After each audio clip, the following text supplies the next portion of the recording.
Connecting the east to the west, the Pony Express. Neither rain or snow nor death of night can keep us from our duty. Pony Express rider's motto. The Pony Express, spanning from 1860 to 1861, allowed for the quickest and most effective means of communication the United States had ever seen. It connected the east and west sides of the U.S. and allowed people to form relationships through communication. In the late 1700s, stagecoaches had begun to replace individual post riders on the roads. When Congress urged, the post office gave contracts to stagecoach lines to help link eastern communities with the expanding frontier. The gold rush broke the dam of western migration in the 1850s, and stagecoaches carried mail through brand new overland routes stretching the entire length to California. In 1813, 6 years after Robert Fulton produced the first operational commercial steamboat line in New York, Congress gave the Postmaster General permission to partner with steamboat companies to transport the mail. By the late 1820s, steamboats were carrying mail up and down the East Coast and along the Mississippi River. Starting in December 1848, U.S. mail traveled by steamboat to California through the Isthmus of Panama. It was a journey that took around 3 weeks.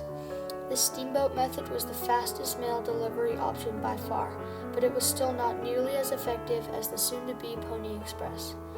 Businessmen William Hepburn Russell, William B. Waddell, and Alexander Majors saw California's separation from the rest of the country as a great opportunity, and in 1860 they formed the Pony Express. They hired 80 riders and kept 400 horses and ponies to make the relay trip around the clock. The first way the Pony Express changed America was by improving communication. The Pony Express helped deliver messages, mail, and newspapers from the east to the west. This allowed people on both sides of the country to stay in touch as well as up to date with everything that was going on at the time. In the era before electronic communication, the Pony Express was the thread that tied the east to the west. This connection was extremely important because they did not have technology like we do today. They could not just send an email or a text message across the country in 3 seconds. They would have to ship their messages by boat or stagecoach, which would take months, but all of that changed with the Pony Express. In the middle of the 19th century, California-bound mail had to either be taken overland by a 25-day stagecoach or spend months inside a ship during a very long sea voyage. Meanwhile, the Pony Express had an average delivery time of only 10 days. This was revolutionary at the time. To achieve this astonishing speed, company owners William H. Russell, William B. Waddell, and Alexander Majors set up a string of almost 200 relief stations across what is now Missouri, Kansas, Nebraska, Colorado, Wyoming, Utah, Nevada, and California. Lone horsemen would ride between stations at insane speeds, swapping mounts every 10 to 15 miles, and then handing their cargo off to a new rider after 75 to 100 miles. The gold rush of 1849 brought hundreds of thousands of people to California, where they not only panned for gold, but also established businesses, cities, farms, and industry, making the Pony Express even more important. Without it, communication between the East and the West would not have been possible. Although conclusively short-lived and profitless, the Pony Express captivated America's imagination and helped win federal aid for a more economical overland postal system.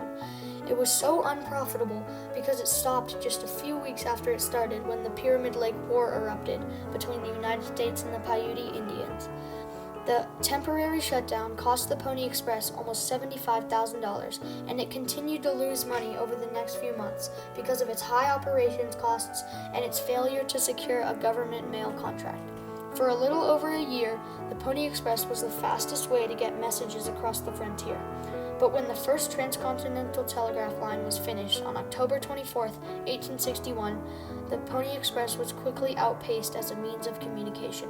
The service folded only 2 days later on October 26th. Its fastest run had been made in March of that year, when a copy of President Abraham Lincoln's first address arrived to Congress in California in 7 days and 17 hours. The Pony Express contributed to the economy of the towns on its route and served the mail service needs of the American West in the days before the telegraph or an efficient transcontinental railroad.